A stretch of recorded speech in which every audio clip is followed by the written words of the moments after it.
There we go. All right, good morning to those joining us online. And I thank you for everybody that's here this morning. Let me get in here. There we go. It says we're live there. Make sure my volume's turned down. I don't want to go on blast. But like I said, share that to your wall. Send it in a message to a few folks. Encourage them to hop on, say hello, join us, and be a part of our community. I took a class back at the seminary back in June. And the professor is Dr. Lon Oliver.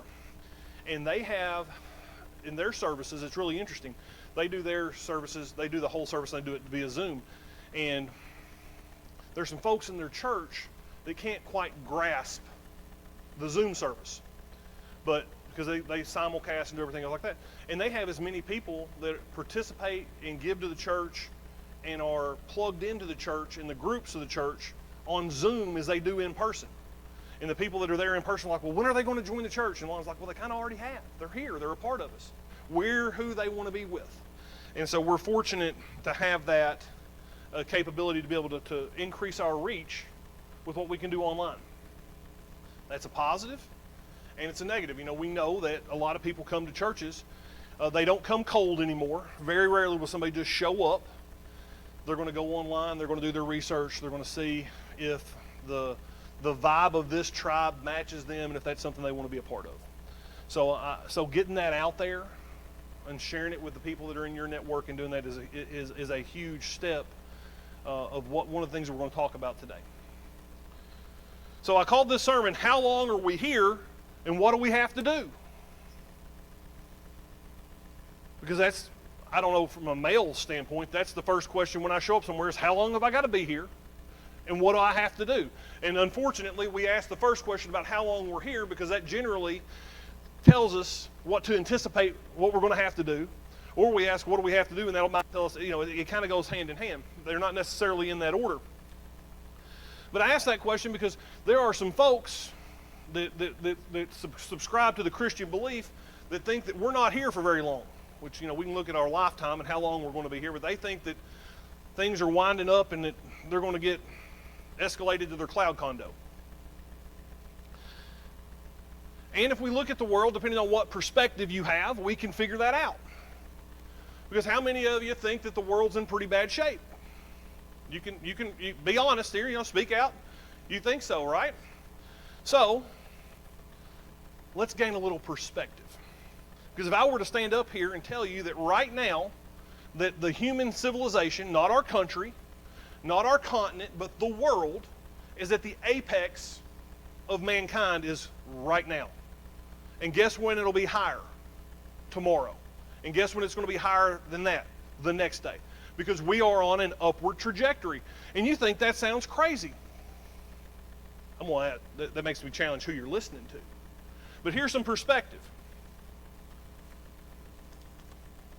During the Roman Empire, Connor should have been here today.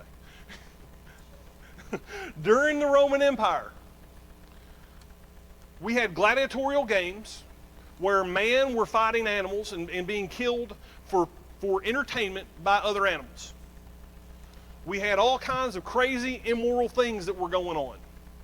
We had man versus man. We had people being publicly executed based on their religious beliefs, like lining the road with their bodies on crosses as a warning. We're the Roman Empire, toe the line or else. In 1900, we're going to skip ahead, in 1918 to 1920, we had approximately 75 million people die from the Spanish flu. During World War I, we averaged 57 people an hour dying during World War I over the course of 4 years. That's kind of crazy. That's like one a minute. But, hey, they never say the sequel's better than the first one, but hey, the sequel was better than the first one. In World War II, we had 70 to 80 million people die. And that averaged out to 1,331 people per hour. And we think that it's bad now. I don't know, I think it's like 20% of the world's population at that point in time going. For a little more perspective in modern times, globally, I think sometimes we want to look at just our country, but we forget that we're called to a global kingdom, not a American kingdom. The average life expectancy in the United States in 1900, or not in the United States, in the world in 1900, anybody want to guess what it was?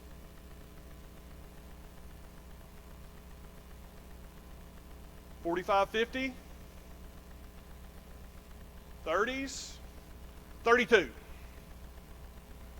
1900.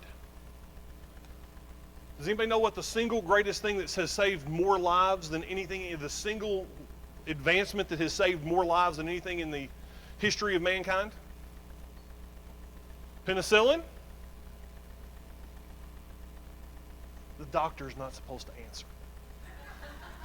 He says sanitation, but I'll go a step further. It's simpler than that. It's hygiene, hand washing. Hand washing saved more people than anything else. Anybody want to guess what the average life expectancy was in 1950 globally? 46. Global life expectancy in 2025.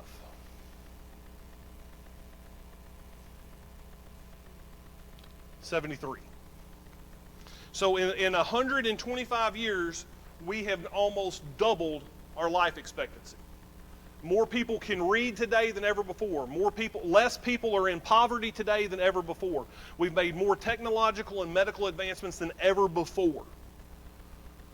So why would y'all sit in here and tell me that this is the worst times we ever had and how bad it was?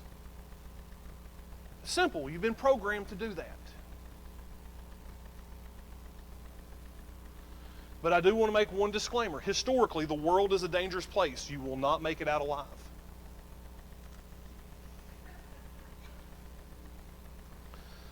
So, in light of our feelings, we have some facts.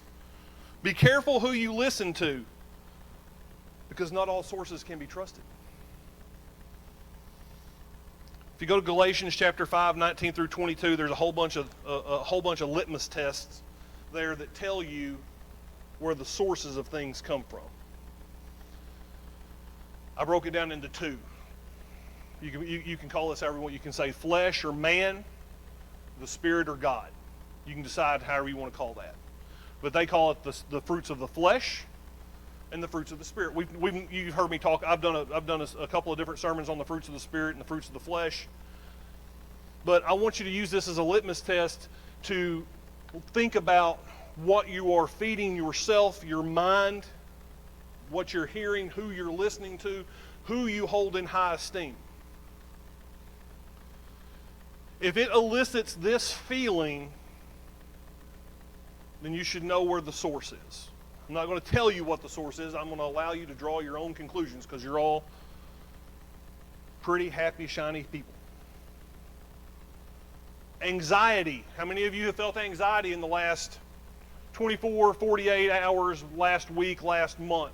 Raise your hand. Fear.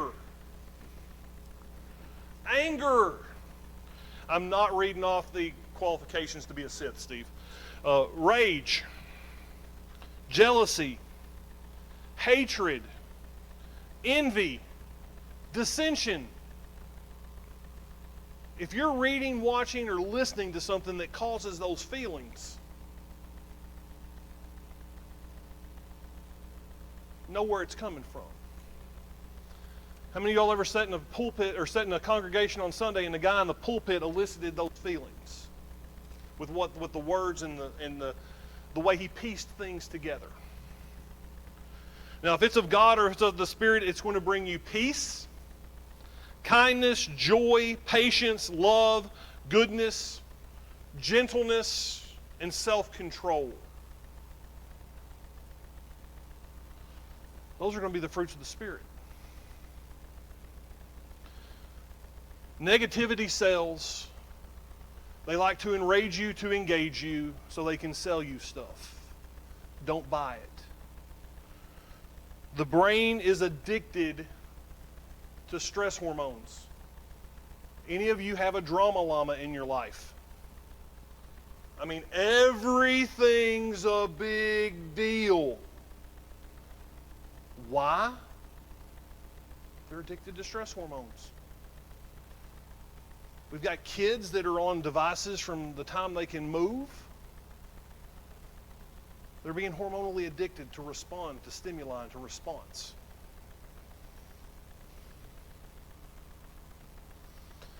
Just know that whoever is causing the addiction or whoever is using your dopamine and your serotonin and all those things to get the response they want out of you, they're not doing it for your good.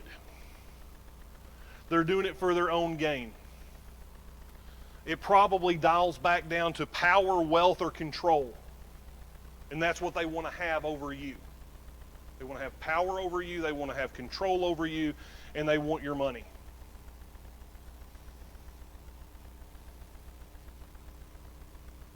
They are not honest brokers. Everything they are telling you is done so with the design. And that doesn't matter if it's on the television, on the newscast, in the newspaper, or on your device. Always ask yourself, why are they telling me this? Media, government, influencers, all of it go there. So I want to challenge you to keep perspectives, know the motives, and be faithful. Matthew 6:25 through 34, I'm not going to read it to you, but that's where God basically says, I provide for the sparrows. Don't worry about what you're going to wear, what you're going to eat. I will provide. Lord's Prayer says daily bread. Understand, there's people out there that are slinging fear. They're slinging scarcity, and they're doing so for their gain, not yours. It's easy to see why the world is such a bad place. But I want to challenge you. Here's the question. What do we do about it? What's the solution? How do we cope? How do we make the world a better place? What does this mean for me? You as an individual. And what does that mean for us as a congregation, as a body of believers, locked arms together? What do we do? How do we handle it? What are we going to do? So I'm going to give you the solution. And the solution comes in two parts. There's A and B. If A already applies to you, then just bear with me as we get through A and know that B is what's your target. But if A doesn't apply to you, just know that you're going to get A and then get asked to do B. So some of you are getting two parts, others are only getting one. Are we ready? I'm not, because I'm not on the right page. Make sure my notes are right here. Today is the 24th, right?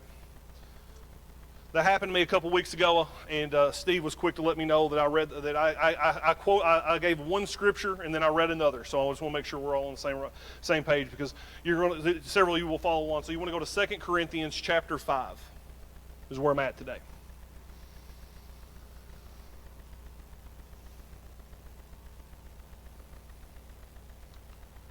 So part A of what's the solution is one word. It's called reconciliation. And if you don't know what the definition means, it is restoration of friendly relations is the definition of reconciliation.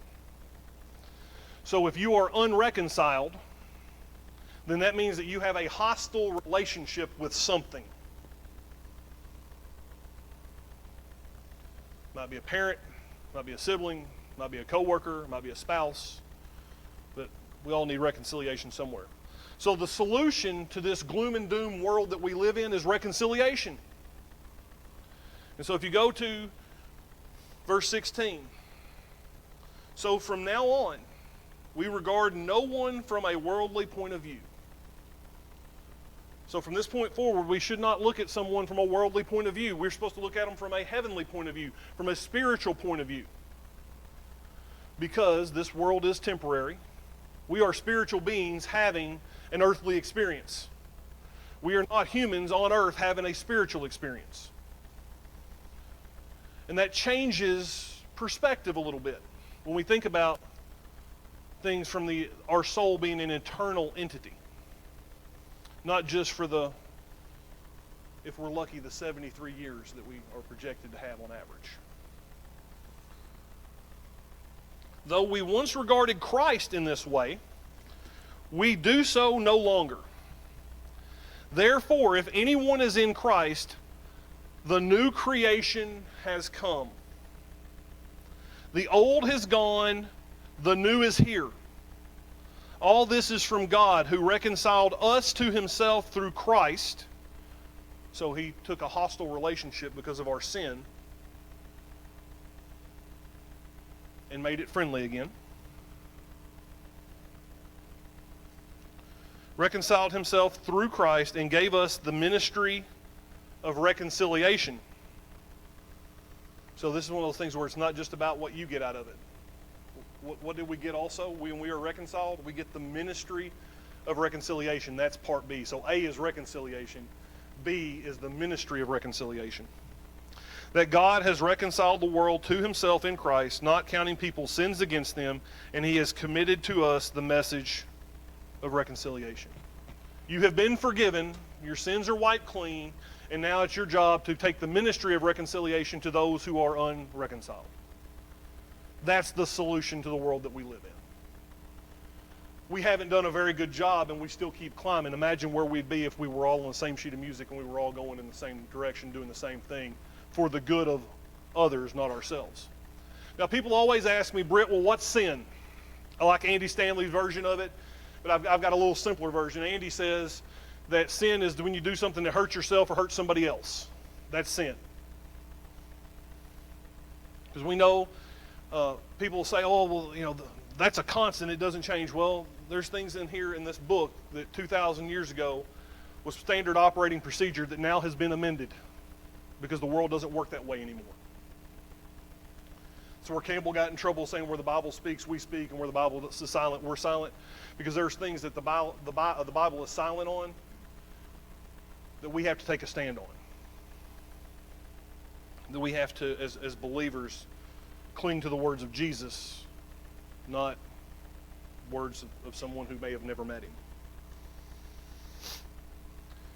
So when you look at sin, let's go back to Rachel's video today. I love that I don't talk to Matt very often during the week when he picks out stuff for the I've been in churches where the minister dictates all the hymns. He dictates anything that's going to be there, so they all align with his message. I didn't talk to Matt about Rachel's video, and it said what? The least among you shall be the greatest. Service to many leads to greatness. If you want to know what sin is, it's when you put yourself over someone else. When the ego comes into play, edging God out, me first, I first.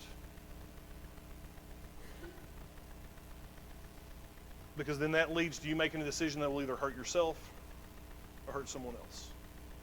Now I'm going to really muddy the waters here. What's a sin for Jerry may not be a sin for Kevin. What's a sin for Kevin may not be a sin for Jerry or John Michael or Britt.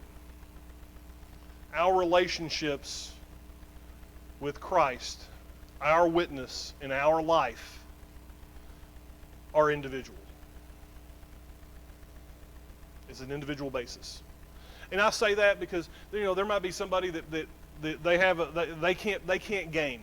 They can't play video games, or they can't go to a gambling play. They can't go somewhere like that because it consumes them and it controls them. So if you break that control and then you return back to it, then that would be a sin, because you're hurting yourself or hurting those around you. But then there's people that can go and they can go to a nice restaurant and have a nice meal and have a nice drink of a nice cup of wine or whatever they want to go with it, and have no problems from it whatsoever. From them, if it's not problematic, you're good. But if it's problematic, you're not. That's a little confusing, but I encourage you to pray. Seek things. See where you fall in that test. And that's why we have free will. That's why we have the ability to seek God and His guidance and His things. Now, I have dealt with people that they aren't strong enough or tough enough to be an honest broker doing that. Because they say, like, I want to buy a new car. God, if I see a deer on my way home tonight, I know I'm supposed to buy that new car. And they go drive through a wildlife reserve. People will manipulate what God tells them and say God told me. I was a part of a church where God told this pastor that he had to move his church to another town where his message would be better received. That doesn't sound like anything I've ever seen out of the Bible. There's no historical account for that. But he's making a prideful ego decision. He wanted to go somewhere else where he thought his church would get more money. And Radcliff was too poor for his taste, and he thought he wanted to go somewhere else. And then he blamed God for it. So getting back to reconciliation. We are called to accept Christ's offer to reconcile us to the Father. Got a smudge, so sorry. And when we accept that reconciliation, it says that the old dies and we are born anew or renewed in a new body. It's, Jesus is not about making bad people better. I want you to think about that. God's not about making bad people better. Jesus didn't come to make the bad better. If he did, all of the religious leaders of Jerusalem would have flocked to him and accepted his message. Jesus came to make the dead people alive. When that relationship with the Father is fractured, we are dead to him. When we accept the grace that Christ offers and we are reconciled, we are brought back to life to the Father. That's powerful. That tells us that who we were is no longer, and we are a new creature in His grace. Does that mean that the old ways will die? Eventually, yes. But I think sometimes we get wrapped up in our faith thinking that the modern Christian focus is on behavior modification, not transformation. We want to tell everybody, don't do that. Don't vote that way. Don't watch that show. How many of you have ever been told by a parent or by a minister, don't go to that movie, don't listen to that music, don't dance, don't do that? That's why the church has a bad rap. We're not a behavioral modification organization. Because inevitably, if you tell somebody not to do something or these are the rules, they can't follow them. It's human nature. We're built to rebel. But when we are reborn and we learn to take the first thing, that ego and pride, and we separate that, and we learn and we let that die, and we learn to serve, you'll be amazed at how much better behaved we are, how much better children will be, how much better spouses will be, how much better brothers and sisters will be, how much better members of our community will be, when all we have to do is learn to think of others first. If I do this, how does this impact Steve? If I do this, how does it impact my wife? Is it good for her? Is it good for me? I learned to be a little better. I was like, and I'll be honest with you here. Sometimes I will have that little conversation. Is this good for me? Is it good for Michelle? And the answer is no, and I pick the fight anyway.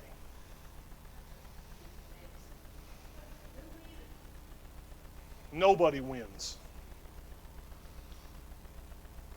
I just publicly confess that sometimes our disagreements are my fault, and I get that kind of appreciation. You see what I'm talking about? That is always a fear here because we do have a hole in the roof. More direct contact. So if we focus on life transformation, being born anew, being a new creation, the old ways have no power over us unless we return to them. But it's easy to be self first. Say, I am enough. I can work my way through this. I can do it. And that's the biggest thing that most people have. That's why, you go through and you look at different people that Christ directly ministered to. You think of the rich young ruler. He couldn't give up what he had. He couldn't give up his power, his money, his influence, his wealth. He couldn't give those things up because that's how he identified who he was. Nicodemus was the same way. He came to the Lord via the night because he was a Pharisee. He was a hoity-toity who-to-do. And he came by night, and Jesus said, you got to be born again. And he couldn't wrap his head around how a grown man would come out of the womb again. But he goes on to be a great disciple because he's one of them that helped pay for Jesus' tomb, and he provided the spices for his burial. So he became a believer. Somewhere along the line, we don't get the exact time, but he connected the dots and understood that it's not about Nicodemus, it's about what Nicodemus does for others. And not doing it because, I better do it or I'm going to get in trouble, but doing it because you sincerely do it for the right reasons. Not for the accolades. Because I've been in churches where there's those people, man, every time there's a chance to serve, hand out a bulletin, hand out a Coke, do whatever, they're there and their chest is out and want somebody to pat them on the back. It's not what we're talking about. Did they do good? Yes. But did they do good for the right reasons? Probably not. So the second part A is reconciliation, is how we solve the problem. Part B is the ministry of reconciliation. And that's where we learn to put others first. That's where we learn to love our neighbor as ourselves, that we have a burning desire to share the freedom of being reconciled with those around us. Does that mean standing up and preaching to them?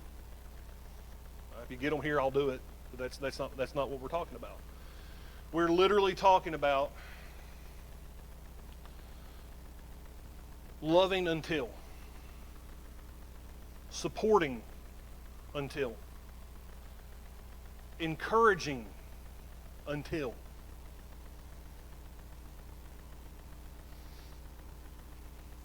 They get it.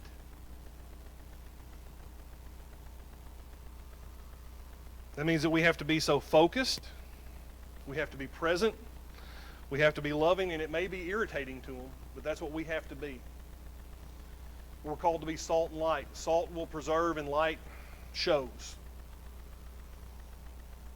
Nowhere does it say that we're supposed to be the ones, the finger.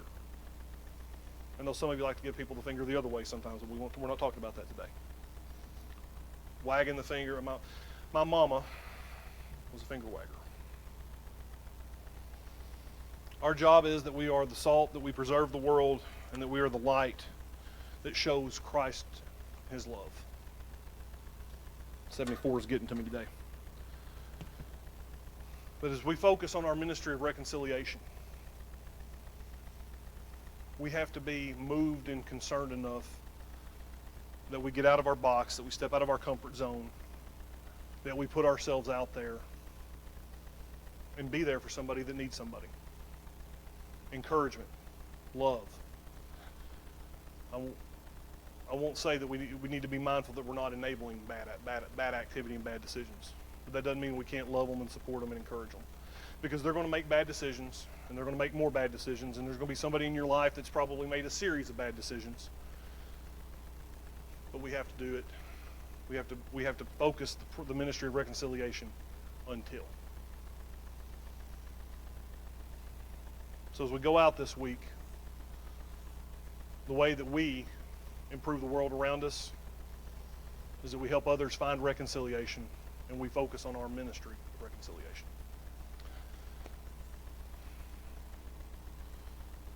Thank you for those that have joined us online today. We're going to go into our closing hymn. If you have questions, you want to find out more about our church, feel free to reach out to the Facebook page. Matt will take care of that. We can get contact. If you need prayer, you have needs, let us know.